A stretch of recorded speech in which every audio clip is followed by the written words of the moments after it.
नमस्कार दोस्तों, the learning बज में स्वागत है। आज हम पर्यावरण से संबंधित इम्पोर्टेंट क्वेश्चन फर्स्ट पार्ट ये देखेंगे। ये सारे यूपीपीसीएस और यूपी ट्रिपल एस सी, ठीक है, सब में एग्जाम में आए हुए क्वेश्चंस हैं। तो पहला क्वेश्चन है, निम्न में कौन सा सरोवर या झील में तेजी से वृद्धि करते हैं? सिंगाड़ा, हैडला, जलकुंभी, नागफनी। तो सबने देखा हो जलकुंभी बहुत तेजी से वृद्धि करती है। क्वेश्चन नंबर सेकेंड, वन के पेड़ों की छालों पर उगे मिलते हैं? जीवाणु, लाइकेन, कवक, मांस। तो ये होते हैं लाइकेन, पेड़ों की छालों पर लाइकेन होता है। हैदराबाद में स्थित हुसैन सागर झील किस जीव की वृद्धि से नष्ट हुई है? इंपॉर्टेंट है, हुसैन सागर झील जो हैदराबाद में है। तो ये देखते हैं, लेमना, हाइड्रला, मगरमच्छ, जलकुंभी। तो जलकुंभी की बहुत ज़्यादा वृद्धि हो गई, इससे ये बहुत परेशानी हुई है इसमें। मरुस्थल में उगने वाले पौधों को कहलाते हैं? जो मरुस्थल में उगते हैं, मेजोफाइट्स, हाइड्रोफाइट्स, हेलोफाइट्स, जीरोफाइट। इन्हें बोलते हैं जीरोफाइट, मरुस्थल में उगने वाले। हेलोफाइट जो पानी में उगते हैं, जो रेगिस्तान में उगते हैं हेलोफाइट।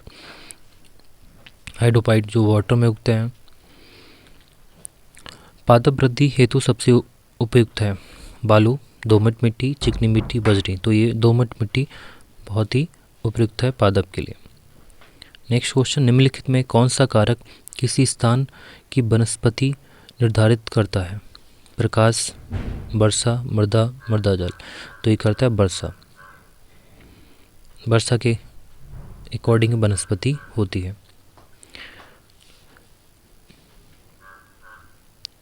नेक्स्ट क्वेश्चन, मरुस्थल पादप अधिकतर होते हैं?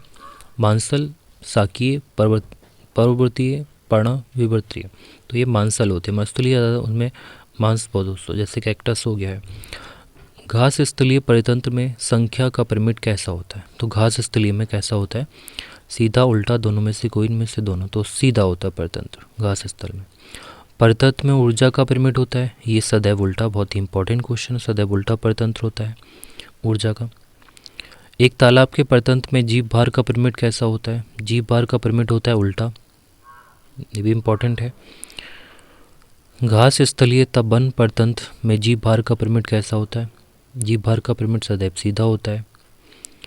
खाद्य जाल में ऊर्जा का प्रवाह होता है एक दिशा, ऊर्जा का प्रवाह हमेशा एक दिशा में होता है।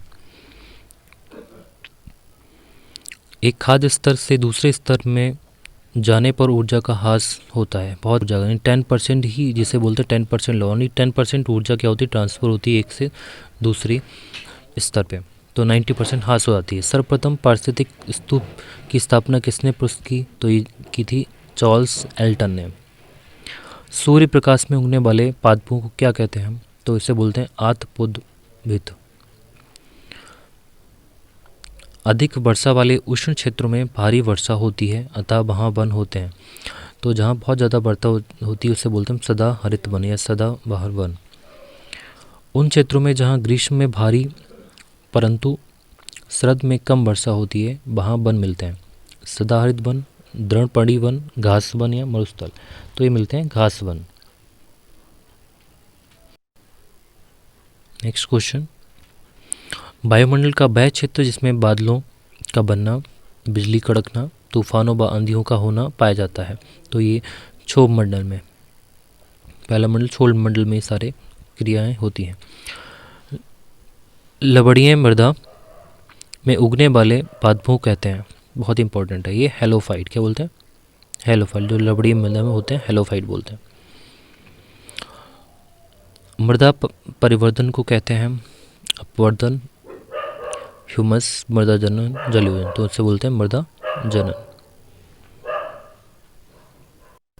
बृहद जलाशयों में अधिकतम तापमान होता है?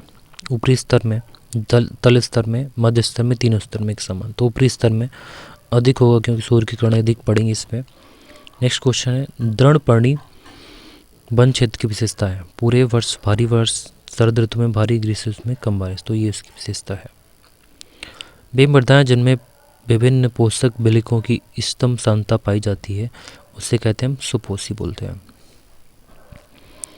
नेक्स्ट है, मृदा में उपस्थित अपक्षायित होते कार्बनिक पदार्थ को क्या कहते हैं? तो इसे बोलते हैं ह्यूमस। नेक्स्ट क्वेश्चन, मृदा परिच्छेदिका का संस्तर जिसमें कार्बनिक पदार्थ प्रचुर मात्रा में होते हैं, तो ए संस्तर, बी संस्तर, आर संस्कृत, ओ संस्कृत, तो इसे बोलते हैं हम ओ संस्कृत, इसमें कार्बनिक पदार्थ बहुत मात्रा में होते हैं। उपजाऊ लोम मृदा में बालू व मृतिका का आदर्श अनुपात होता है, बहुत इंपॉर्टेंट, तो इसमें 50% बालू और 50% मृतिका होती है। नेक्स्ट क्वेश्चन, मृदा में अम्लीयता का कम करने के लिए हम मृदा में निम्न किसका चूर्णों का मिश्रण मिलाया जाता है? यूरियम फास्फेट, डोलोमाइडियम सल्फर, डोलोमाइडियम जिप्सम, डोलोमाइडियम चूना पत्थर, तो हम चूना पत्थर मिलाएं क्योंकि ये बेसिक होता है, क्षारीय होता है इसलिए। नाइट्रोजन योगकरण करने वाला जीवाणु है, बहुत ही इंपॉर्टेंट, तो ये है एजोबैक्टर, बहुत इंपॉर्टेंट, ये दाल वगैरह में पाया जाता है या मटर में। घास वन में पाई जाने वाली खास श्रृंखला का सही क्रम है, तो ये है घास, घास से हिरण, हिरण से शेर, शेर से जू। क्वेश्चन, परतंत्र का गतिक हृदय कहलाता है, तो ये ऊर्जा प्रवाह व खनिज चक्र गतिक हृदय कहलाता है। परतंत्र में होती है ऊर्जा हानि व खनिजों का लाभ, ऊर्जा लाभ व खनिजों की हानि, ऊर्जा व खनिजों दोनों की हानि होती है। खाद्य श्रृंखला के आधार पर जीवधारी होते हैं, मांसाहारी, मृतोपजीवी पादप, शाकाहारी, प्रकाश संश्लेषी पादप, तो ये होते हैं प्रकाश संश्लेषी पादप होते हैं।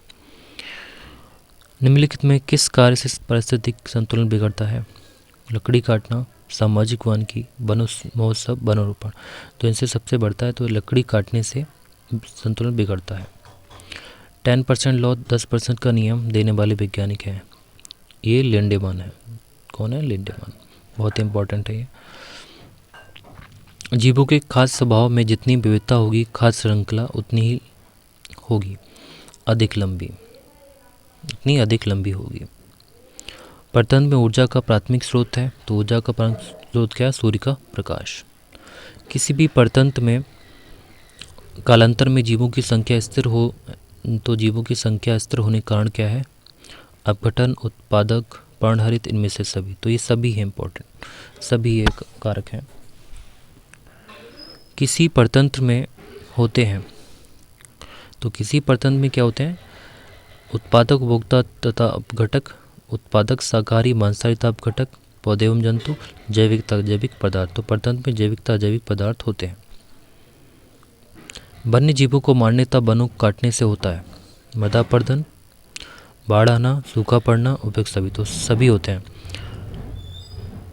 निम्नलिखित में से कौन सा एक परतंत्र प्राकृतिक है? गेहूं का खेत, आम का बाग, घास का स्थल, एक तो ये प्राकृतिक में घास का स्थल ही प्राकृतिक है, बाकी सब ह्यूमन मेड है। जैव मंडल में एक ही जाति की संख्या को क्या कहते हैं? तो उसे बोलते हैं जनसंख्या, क्या बोलते हैं? पॉपुलेशन, जनसंख्या।